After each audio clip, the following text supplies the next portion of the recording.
परम पूज्य युवराज स्वामी दिव्यांशाचार्य जी महाराज के पावन सानिध्य को प्राप्त करने के लिए महाराज श्री को फॉलो करें। यूट्यूब चैनल स्वामी दिव्यांशाचार्य जी। वसुदेव जी महाराज को पता लग गया है कि अगर ऐसे ही हम क्योंकि हमारे कुलगुरु कौन है? गर्गाचार्य जी महाराज हैं। गर्गाचार्य जी महाराज से निवेदन किया, आप जाकर के नंद बाबा के दो लाल जो बालक हैं कृष्ण और बलराम, उनका नामकरण संस्कार कीजिए। गर्गाचार्य वसुदेव जी महाराज की बात मान करके नंद भवन आए हैं। बाबा आनंद बड़ी सेवा किए हैं। बोले नंद बाबा, हमने सुना है आपके बालक हुआ है। बोले हाँ, आप संतों की कृपा से हुआ है। वंशियों के जो है पुरोहित हैं, यदि हम खुले में नामकरण संस्कार करेंगे तुम उत्सव मनाओगे नामकरण संस्कार का, तो कंस को शक हो जाएगा और कुछ भी अनिष्ट कर सकता है। इसलिए किसी को मत बुलाओ, केवल आप और नंदरानी और रोहिणी महारानी तीनों लोग गाय के गौशाला में आकर के गौ माता के ही सानिध्य में नामकरण संस्कार हो जाए। तो नंद बाबा ने कहा कोई बात नहीं, ठीक है, आपकी जैसी आज्ञा। अरे आप महापुरुषों के द्वारा नामकरण हमारे बालक का हो जाए, यही सबसे बड़ी बात है। नंद बाबा ने जाकर के मैया से बताया कि हमारे लाला का अभी तक कोई नाम नहीं रखा है। गर्गाचार्य जी महाराज आए हैं, वो अब लाला का नाम रखेंगे। भगवान को लेकर के रोहिणी महारानी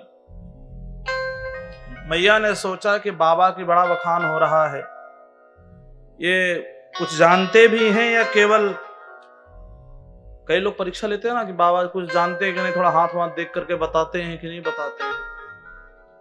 तो मैया ने भी सोचा कि बाबा की परीक्षा लेनी चाहिए कि बाबा कुछ जानते हैं कि नहीं जानते हैं।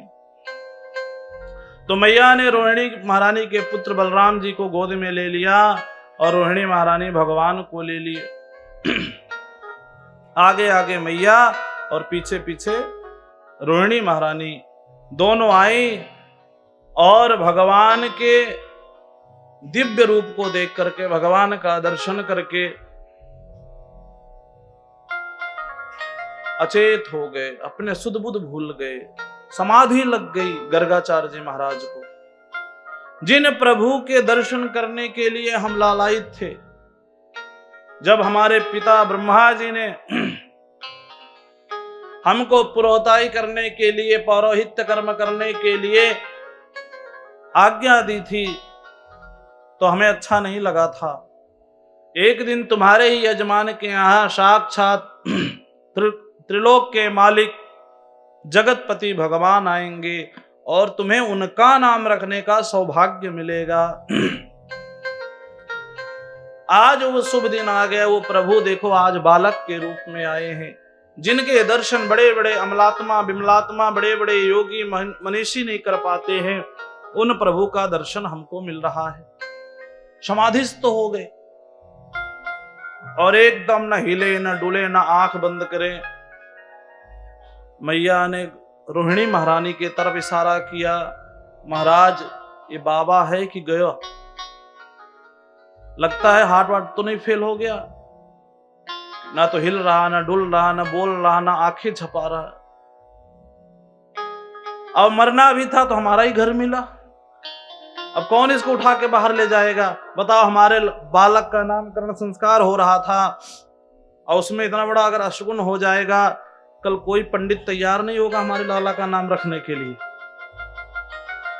मैया ने धीरे से कहा बाबा, और जैसे मैया ने आवाज दी, गर्गाचार्य जी महाराज की समाधि टूट गई और मुख से निकला, अयम ही रोहिणी पुत्रो। मैया, जिसको आप गोद में ले रखी हो ना, ये जो रोहिणी के पुत्र हैं, अयम ही रोहिणी पुत्र, ये साक्षात शेष जी के अवतार है। इनका क्योंकि ये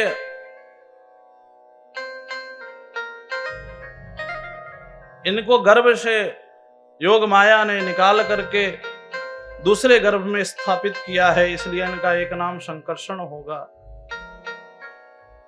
एक नाम इनका राम होगा। बल अधिक होने के कारण इनका नाम एक बल भी होगा।